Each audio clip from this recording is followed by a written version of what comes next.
우리에게 잘 알려진 프랑스의 유명한 작가인 모파상이라고 하는 사람의 단편 소설 가운데 목걸이라고 하는 소설이 있습니다.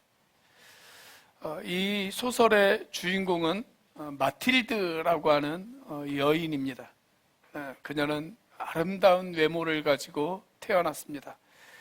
그런데 집안이 너무 가난했어요. 나중에 결혼을 하는데 하급 공무원이었던 루아젤이라고 하는 사람과 결혼을 합니다. 어느 날 남편 루아젤이 장관의 집에서 열리는 호화로운 파티에 참석할 수 있는 그런 초청장을 가지고 집에 들어오는 것으로부터 해서 사건의 발단이 시작이 되어집니다. 아내 마틸드는 그 호화로운 파티에 가려면 고급 드레스가 필요하다라고 판단을 했습니다. 그래서 남편의 비상금과 여름 휴가비를 다 털어서 아주 좋은 드레스와 좋은 구두를 사게 되어집니다. 그런데 그것만으로는 부족하다라고 생각을 했어요.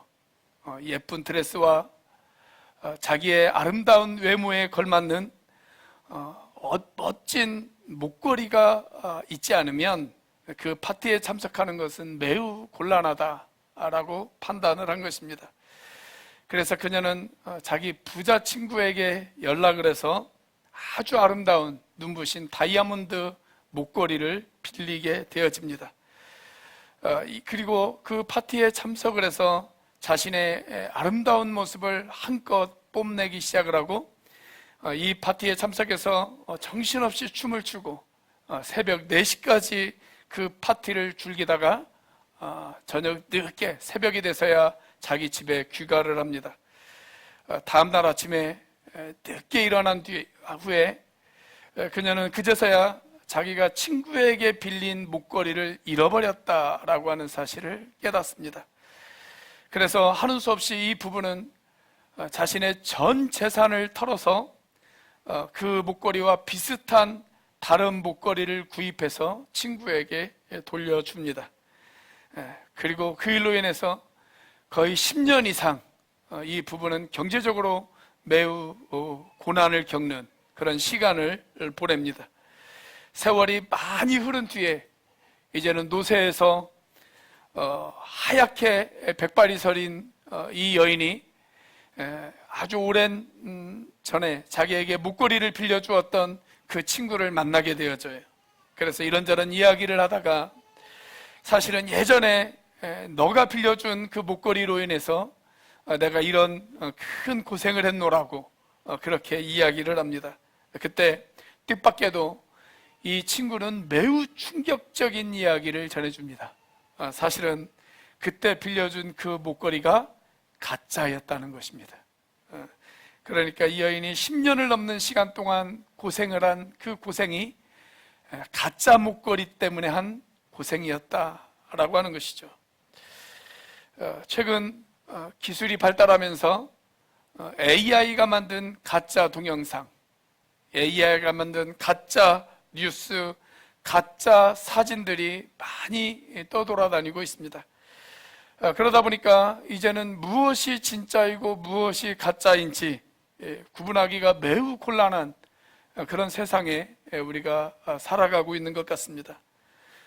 유튜브에 있는 제 설교 동영상 링크만으로도 제 얼굴과 제 목소리를 가진 가짜 동영상을 얼마든지 만들어낼 수가 있습니다. 그래서 어느 날 갑자기 여러분들이 유튜브를 보다가 제가 대선에 출마하겠다라고 하는 유튜브가 돌아다니거든 그것은 절대 사실과 다르다는 사실을 꼭 알아주셨으면 좋겠습니다. 저는 오늘 공식적으로 예배 시간에 대선 불출마 선언을 한 것입니다. 그런데 문제는 뭐냐면 이런 혼란스러운 상황들이 교회 안에서도 얼마든지 벌어질 수 있다라고 하는 사실입니다. 오늘 본문에 보면 어떤 사람이 자기 밭에 좋은 씨를 뿌렸습니다. 그런데 시간이 흐르고 난 뒤에 그 밭에 곡식과 가라지가 함께 자라기 시작을 했습니다. 다시 말하면 우리들 가운데에도 하늘 백성이 있지만 가짜 하늘 백성도 있다라고 하는 사실입니다. 오늘 본문의 27절 말씀이죠. 같이 한번 읽어보겠습니다. 시작. 그래서 주인의 종들이 와서 그에게 말하였다. 주인어른, 어른께서 밭에 좋은 씨를 뿌리지 않으셨습니까? 그런데 가라지가 어디에서 생겼습니까? 우리가 오늘 읽지는 않았지만 마태복음 13장을 계속 읽어내려가면 예수님께서 친히 이 비유에 대한 해석을 예수님이 직접 해석하시는 장면이 등장을 합니다. 마태복음 13장 37절부터 39절까지 말씀을 같이 한번 읽어보도록 하겠습니다. 시작. 예수께서 말씀하셨다. 좋은 씨를 뿌리는 이는 인자요 밭은 세상이다. 좋은 씨는 그 나라의 자녀들이요 가라지는 악한 자의 자녀들이다. 가라지를 뿌린 원수는 악마요 추수 때는 세상 끝날이요 추수꾼은 천사들이다. 자, 이 해석을 보면 좋은 씨를 뿌린 사람은 예수님 자신이에요. 그리고 밭은 세상입니다. 교회라고 이야기할 수도 있습니다. 그리고 좋은 씨는 하늘나라 하늘 백성이다 라고 이야기를 하고 있어요. 그런데 가라지는 악한 자의 자녀이고 그 가라지를 뿌린 사람은 원수 마귀다, 이렇게 이야기를 하고 계십니다. 자, 오늘 본문의 이 비유를 우리는 흔히 알곡과 가라지의 비유, 이렇게 이야기를 합니다. 자, 이 비유를 통해서 저와 여러분들에게 주시는 주님의 교훈은 과연 무엇일까요? 첫 번째로 우리가 알곡이 되어져야 한다라고 하는 사실입니다. 자, 오늘 본문 24절은 이렇게 시작이 되어지죠. 같이 한번 읽어보겠습니다. 시작. 예수께서 또 다른 비유를 들어서 그들에게 말씀하셨다. 하늘나라는 자기 밭에다가 좋은 씨를 뿌리는 사람과 같다. 자, 우리가 아까 읽은 38절에 예수님의 해석을 보면 밭은 세상이다 이렇게 말씀을 하셨어요. 그런데 우리가 좀 더 실감나게 하려면 이 밭을 교회라고 그렇게 이야기를 해도 괜찮습니다. 아직 우리가 몸담고 있는 이 교회 공동체는 완전한 공동체가 되어지지 못하고 있어요. 우리가 나중에 하늘나라에 가면 그제서야 우리는 완벽한 교회 공동체를 맛볼 수가 있습니다. 그런데 이 땅에 있는 교회들은 아직까지 완벽한 그런 공동체의 모습을 하고 있지를 못하기 때문에 그렇습니다. 자, 그런데 문제는 뭐냐면 이 공동체 안에, 교회 안에 얼마든지 가라지도 들어올 수 있다라고 하는 사실입니다. 자, 25절 말씀을 다시 한번 읽어보겠습니다. 시작. 사람들이 잠자는 동안에 원수가 와서 밀 가운데 가라지를 뿌리고 갔다. 자, 여기 밭에 가라지가 들어왔어요. 그러니까 교회 안에 알곡도 있지만 가라지도 있을 수 있다라고 하는 이야기입니다. 자, 우리 앞뒤 좌우에 있는 분들을 바라보면서 한번 물어보세요. 알곡이십니까? 가라지이십니까? 한번 물어보세요. 이런 거 물어보라고 할 때 물어보지 못하는 분이 무엇일 가능성이 높습니까? 자, 마태복음 13장은 하늘나라의 비유들로 가득 차 있어요. 마태복음 13장 전체가 하늘나라의 비유들입니다. 예수님께서 하늘나라는 이렇게 하시면서 온갖 하늘나라의 비유들을 잔뜩 이야기를 하셨어요. 자, 그런데 그 하늘나라의 비유, 맨 처음에 시작하신 비유가 뭐냐면 우리가 다음 주에 살펴보겠지만 씨 뿌리는 사람의 비유입니다. 씨 뿌리는 사람의 비유. 이 씨 뿌리는 사람의 비유를 보면 네 가지의 밭이 등장을 하죠. 네 가지의 밭. 자, 그런데 네 가지의 밭 중에서 좋은 밭이 있어요. 좋은 밭에 좋은 씨가 떨어졌을 때 그때 어떤 결과가 주어지느냐. 자, 마태복음 13장 23절 말씀입니다. 같이 한번 읽어보겠습니다. 시작. 그런데 좋은 땅에 뿌린 씨는 말씀을 듣고서 깨닫는 사람을 두고 하는 말인데, 이 사람이야말로 열매를 맺되 100배 혹은 60배 혹은 30배의 결실을 낸다. 자, 이 말씀을 근거로 누가 알곡이냐, 우리가 이 기준을 잡을 수가 있어요. 누가 알곡이냐. 저는 알곡의 정의를 이렇게 내리고 싶습니다. 알곡은 좋은 땅에 좋은 씨가 떨어져서 좋은 열매를 맺은 사람, 그 사람이 알곡이에요. 좋은 땅에 좋은 씨가 떨어져서 좋은 열매를 맺은 사람, 그 사람이 바로 알곡입니다. 자, 예수님의 해석으로 표현하자면 말씀을 듣고 깨달아서 열매를 맺은 사람, 그 사람이 바로 알곡이라고 이야기할 수가 있습니다. 자, 그런데 이렇게 말씀을 듣고 깨달은 후에 열매를 맺기 위해서는 시간이 걸려요. 어느 날 갑자기 설교 한번 들었다고 그 사람이 갑자기 열매를 맺는 인생이 되어지는 것은 어렵단 말이죠. 물론 그런 경우가 전혀 없는 것은 아닙니다. 그런 경우도 있어요. 그런데 대부분의 사람들은 그렇지 않아요. 어느 정도 시간이 걸립니다. 씨가 뿌려져야 하고, 싹이 올라와야 하고, 자라야 하고, 열매를 맺어야 합니다. 그 결과까지 오기까지는 시간이 필요합니다. 자, 그렇다면 그 시간 동안 우리가 무엇을 해야 되느냐? 자, 씨 뿌리는 사람의 비유를 누가복음에서는 이렇게 이야기를 해놓고 있어요. 누가복음 8장 15절 말씀 같이 한번 읽어보겠습니다. 시작. 그리고 좋은 땅에 떨어진 것들은 바르고 착한 마음으로 말씀을 듣고서 그것을 굳게 간직하여 견디는 가운데 열매를 맺는 사람들이다. 자, 말씀을 듣고 열매를 맺기 위해서 우리가 해야 할 일 뭡니까? 말씀의 씨앗을 받고 간직하고 견디는 일입니다. 말씀을 받고 그걸 간직하고 견디는 일, 그 일을 해야 돼요. 때로는 가뭄이 찾아올 수도 있습니다. 때로는 큰 폭풍을 만날 수도 있습니다. 무더운 여름날 온갖 병충해로부터 공격을 받을 수가 있습니다. 그 모든 과정을 잘 견디다 보면 언젠가 우리가 알곡으로 변할 수 있단 말이죠. 그런데 에이, 예수 믿어도 별 소용없네, 이렇게 생각하고 믿음을 포기하면 그 사람은 더 이상 알곡이 되어지지 못하고 뭐가 될 수 있습니까? 가라지가 될 수 있습니다. 그래서 저와 여러분이 그 어떤 어려움이 있다 할지라도 포기하지 않고 잘 견디는 일이 필요합니다. 잘 견디셔야 돼요. 일단은 잘 견디고 포기하지 않고 꾸준히 그 말씀을 잘 간직하다 보면 우리가 어느 순간 알곡으로 변화되어질 수가 있어요. 우리의 자녀들도 마찬가지예요. 부모님들의 간절한 소망 가운데 하나는 뭐냐면 우리의 자녀들이 알곡 같은 믿음의 사람으로 변화되어지는 것, 그것이 부모님들의 간절한 기도의 제목 아니겠습니까? 그런데 아직은 그 알곡처럼 보이지 않다 할지라도 포기하지 않고 자녀들을 위해서 계속 기도하고 자녀들을 위해서 계속 관심 갖고 말씀을 뿌리다 보면 언젠가 그 자녀들이 알곡으로 변하게 되어질 줄로 믿습니다. 그래서 포기하지 않는 게 중요해요.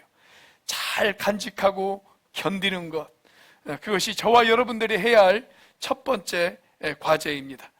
자, 알곡과 가라지의 비유를 통해서 우리에게 주시는 교훈 무엇일까요? 두 번째로 책임을 다해야 한다라고 하는 것입니다. 책임을 다해야 한다. 자, 본문에서 주인이 밭에 좋은 씨를 뿌렸는데 밭에 가라지가 나기 시작했어요. 그러자 종들이 와서 묻습니다. 주인님이 밭에다가 좋은 씨를 뿌렸는데 도대체 이 가라지가 어디에서 생겼습니까? 그렇게 질문을 던지죠. 자, 가라지가 어디에서 생겼을까요? 오늘 본문 25절을 다시 한번 읽어보겠습니다. 시작. 사람들이 잠자는 동안에 원수가 와서 밀 가운데 가라지를 뿌리고 갔다. 여기 원수마귀가 밀 가운데 가라지를 뿌리고 갔다, 그렇게 예수님이 말씀을 하고 계십니다. 자, 그래서 이제는 무엇이 밀이고 무엇이 가라지인지 구분하기가 매우 힘든 그런 상황이 되어져 버렸습니다. 자, 제가 사진을 하나 보여드리도록 하겠습니다. 자, 이 중 가라지는 몇 번일까요? 자, 구분하기 매우 힘들죠? 자, 1번이 가라지다. 자, 손 내리시고 2번이 가라지다. 손 내리시고 3번이 가라지다. 자, 1번은 밀입니다. 3번은 볼이고 2번이 가라지입니다. 자, 이 정도면 거의 다 자랐어요. 거의 다 자랐어요. 거의 다 자랐는데도 구분하기가 이렇게 힘들어요. 그렇죠? 자, 그런데 초기 성장 단계에서는 구분하기가 훨씬 어렵지 않겠습니까? 그러니까 이 예배당 안에도 가라지가 있을 수 있어요. 그런데 아직은 누가 밀이고 누가 가라지인지 몰라요. 초기 성장 단계에서는 구분하기가 어렵단 말이죠. 자, 이것은 마치 옛날 이스라엘 백성들이 이집트를 떠나 출애굽을 했을 때 이스라엘 백성들 가운데 섞여 있는 무리들이 있었습니다.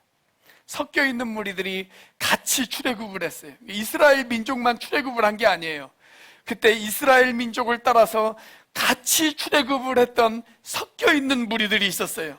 자, 그런데 문제는 뭐냐면 이 섞여 있는 무리들이 광야에서 사고를 쳐요. 자, 민수기 11장 4절 말씀입니다. 같이 한번 읽어보겠습니다. 시작. 이스라엘 자손 가운데 섞여 살던 무리들이 먹을 것 때문에 탐욕을 품으니 이스라엘 자손들도 또다시 울며 불평하였다. 누가 우리에게 고기를 먹여줄까? 자, 하나님께서 광야에서 살아가는 이스라엘 백성들에게 매일같이 만나로 먹여주셨어요. 그런데 아니, 아무리 만나가 맛있어도 어떻게 매일 만나만 먹고 살아? 가끔은 고기도 먹어야지. 이렇게 불평하는 사람들이 생겨나기 시작을 했어요. 자, 그 불평하는 사람들이 누구였냐? 이스라엘 백성들 사이에 섞여 사는 무리들이었습니다. 섞여 사는 무리들. 자, 그들이 불평하기 시작하니까 마치 전염병처럼 이스라엘 사람들도 따라서 불평하기 시작을 했어요. 그래서 공동체 전체를 오염시켜 버렸습니다. 여러분, 이 이스라엘 백성들 사이에서 섞여 살던 무리들, 바로 이들이 가라지와 같은 존재들이에요. 가라지가 그래서 무서워요. 이 가라지의 무서움, 그것은 번식력입니다. 번식력. 그래서 한순간에 공동체 전체에 부정적인 영향을 끼칠 수가 있습니다. 자, 그러다 보니 종들이 와서 주인에게 묻습니다. 주인님, 우리가 가서 그 가라지를 뽑아버릴까요? 그렇게 말해요. 자, 그때 주인이 뭐라고 이야기를 합니까? 29절 말씀입니다. 같이 한번 읽어보겠습니다. 시작. 그러나 주인은 이렇게 대답하였다. 아니다. 가라지를 뽑다가 가라지와 함께 밀까지 뽑으면 어떻게 하겠느냐? 주인이 종들을 말려요. 왜 말리셨을까요? 가장 큰 이유는 뭐냐면 가라지를 뽑으려다가 알고까지 다칠 수가 있기 때문에 그렇습니다. 자, 그래서 종들이 해야 할 일은 가라지를 뽑는 일이 아니에요. 그런데 문제는 뭐냐면 우리도 오늘 본문에 등장하는 종들처럼 자꾸 우리의 책임을 가라지를 뽑는 일이라고 착각하면서 살아갈 때가 있다라고 하는 것입니다. 여러분, 우리가 교회 공동체에서 또 목장 모임을 하면서 가장 조심해야 할 일 중에 하나는 뭐냐면 다른 사람들을 저 사람은 알곡일까, 저 사람은 가라지일까, 이걸 판단하는 일입니다. 이걸 판단하는 일. 가끔 보면 목에 핏대를 세우면서 누군가를 정죄하고 판단하는 사람들이 있어요. 여러분, 내가 구원받아 하늘나라 하늘 백성이 되어졌지만 나는 아직도 완벽한 사람이 되어지지 못했습니다. 그렇죠? 우리가 나중에 하늘나라에 가야 그때서 우리는 완벽한 사람이 되어질 수가 있습니다. 그때 우리는 비로소 영화의 단계를 만날 수가 있단 말이죠. 우리는 이 땅에서 여전히 성화의 단계를 거치고 있어요. 때로는 넘어지기도 하고 때로는 실패하기도 하고 어떤 때는 예수님을 닮은 모습을 하다가 어떤 때는 다시 세상 사람과 똑같은 모습을 보이기도 하는 그런 사람들입니다. 자, 그렇기 때문에 우리는 아직 불완전한 인간이기 때문에 우리가 하는 판단도 불완전할 수가 있어요. 그래서 내가 다른 사람들을 향해서 하는 판단, 그 판단이 결코 완벽하지 못합니다. 무엇보다도 하나님께서 나를 부르신 이유, 그것은 다른 사람들을 판단하라고 부르신 것이 아니에요. 하나님은 우리를 형제와 자매로 부르셨지 다른 사람들을 판단하는 심판자로 우리를 부르지 않으셨습니다. 다른 사람들을 판단하는 일, 그 일은 누가 하실 일이에요? 주님이 하실 일이에요. 주님이 하실 일입니다. 시간이 지나면 주님께서 알곡과 가라지를 구별하실 것입니다. 그리고 가라지는 뽑아서 불태워버리시고 알곡은 하늘 곳간에다가 보관하시겠다, 그렇게 말씀하십니다. 그 일은 우리가 해야 할 일이 아니에요. 그 일은 주님이 하실 일이에요. 자, 그렇다면 이 땅 가운데서 우리가 해야 할 일은 무엇일까요? 자, 다시 한번 오늘 본문 25절 말씀을 같이 한번 읽어보도록 하겠습니다. 시작. 사람들이 잠자는 동안에 원수가 와서 밀 가운데 가라지를 뿌리고 갔다. 자, 여기 25절 말씀에 보면 원수 마귀가 밭에 가라지를 뿌린 시각, 그때가 언제예요? 사람들이 잠자는 동안이었습니다. 사람들이 잠자는 동안. 사랑하는 여러분, 원수 마귀가 언제 활동합니까? 우리의 영혼이 잠들어 있을 때, 그때 원수 마귀가 활동합니다. 하늘나라 하늘 백성들이 잠들어 있을 때 세상은 빛을 잃어버립니다. 성경은 저와 여러분들을 가리켜서 줄기차게 너희는 세상의 빛이다 라고 그렇게 말씀을 하고 계시지 않습니까? 그런데 빛이 빛을 발하지 못하고 잠들어 있다면 그때 세상이 어두워지는 것은 너무나도 당연한 일 아니겠어요? 그래서 저와 여러분들이 해야 할 일, 그건 깨어있는 일입니다. 깨어있어야 합니다. 우리가 깨어있으면 우리 공동체 안에 가라지가 뿌리 내릴 수가 없습니다. 그런데 우리가 깨어있지 못하고 잠들어 있으면 언제든지 우리 공동체 안에 가라지가 뿌리 내릴 수 있다라고 하는 사실입니다. 우리 교회와 우리의 가정 가운데 가라지가 뿌리 내리지 않기를 원하십니까? 그렇다면 여러분들이 깨어 있으셔야 합니다. 깨어 있으려면 어떻게 해야 할까요? 부흥의 저녁에만 나오지 마시고 부흥의 새벽에도 나오셔야 합니다. 새벽에도 나오셔야 돼요. 깨어 있지 않으면 마귀가 그때 가라지를 뿌린다니까요. 새벽에도 나오셔야 돼요. 자, 우리 앞뒤 좌우에 있는 분들 바라보면서 이렇게 한번 인사해 보겠습니다. 우리가 잠들면 가라지가 자랍니다. 한번 인사해 보세요. 다시 한번 인사해 보겠습니다. 부흥의 새벽에도 뵙겠습니다.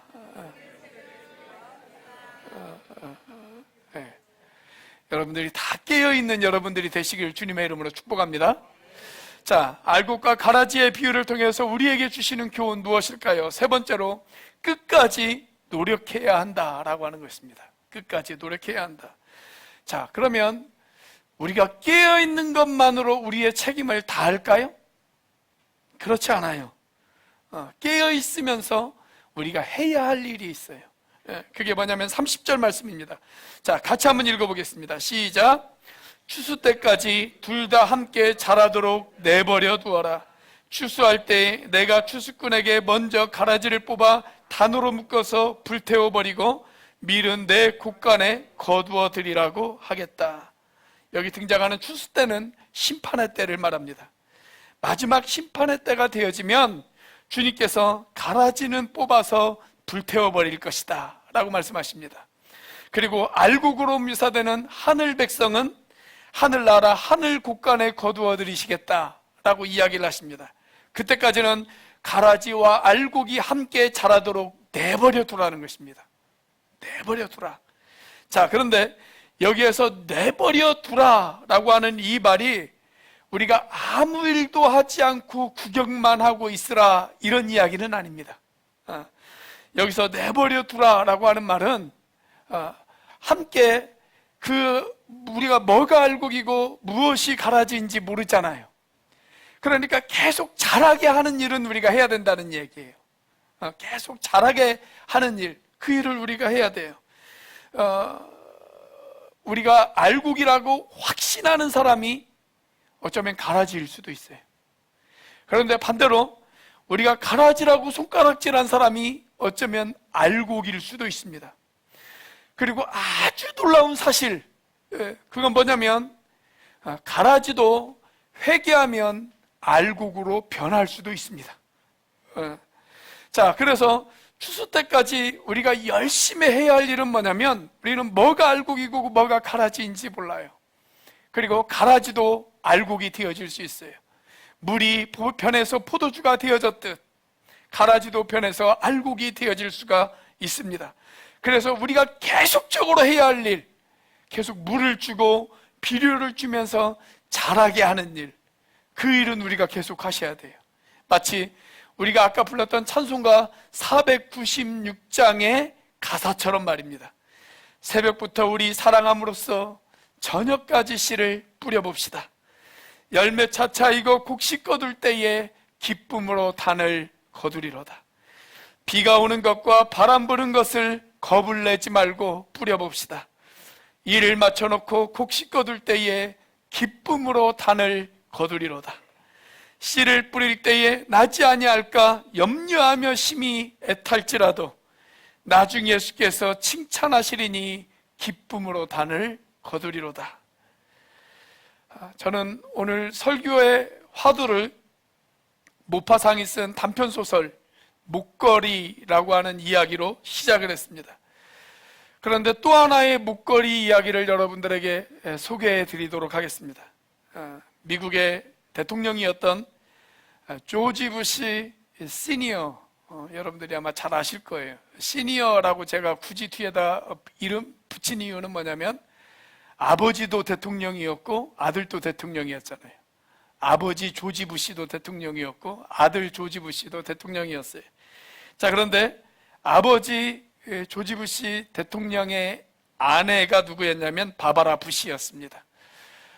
이 바바라 부시가 2018년 4월에 세상을 떠났어요. 그런데 그녀가 세상을 떠났을 때 화제가 된 에피소드가 하나가 있습니다.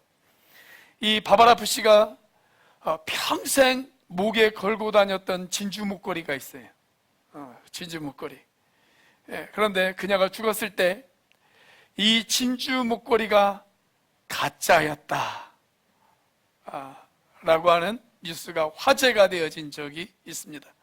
우리나라 돈으로 5만 원도 채 되어지지 않는 그런 가짜 진주 목걸이였습니다. 그러면서 그녀가 세상을 떠났을 때 뉴스에 이런 이야기들이 많이 화제가 되어졌습니다. 그녀는 성경적 신앙의 가치를 가지고 믿음으로 자녀들을 길렀다. 늘 수수한 옷차림으로, 비록 싸구려 목걸이를 하고 다녔지만 그녀의 인생만큼은 보석 같은 삶이었다. 사랑하는 여러분, 이 세상에서 우리는 누가 알곡이고 누가 가라지인지 모릅니다. 누가 진짜 보석 같은 목걸이를 하고 있고 누가 가짜 목걸이를 하고 있는지 우리는 구분할 수가 없습니다. 알곡과 가라지를 평가하는 일, 그것은 추수 때에 주님이 하실 일입니다. 그때까지 저와 여러분들이 열심을 내서 해야 할 일, 그것은 새벽부터 사랑함으로써 저녁까지 씨를 뿌리는 일입니다. 비가 오고 바람 부는 것을 겁을 내지 않고 뿌리는 것입니다. 그 일을 성실하게 감당하다 보면 추수 때에 기쁨으로 단을 거두게 되어질 것입니다. 여러분들이 그 주인공이 되시기를 주님의 이름으로 축복합니다. 기도하시겠습니다.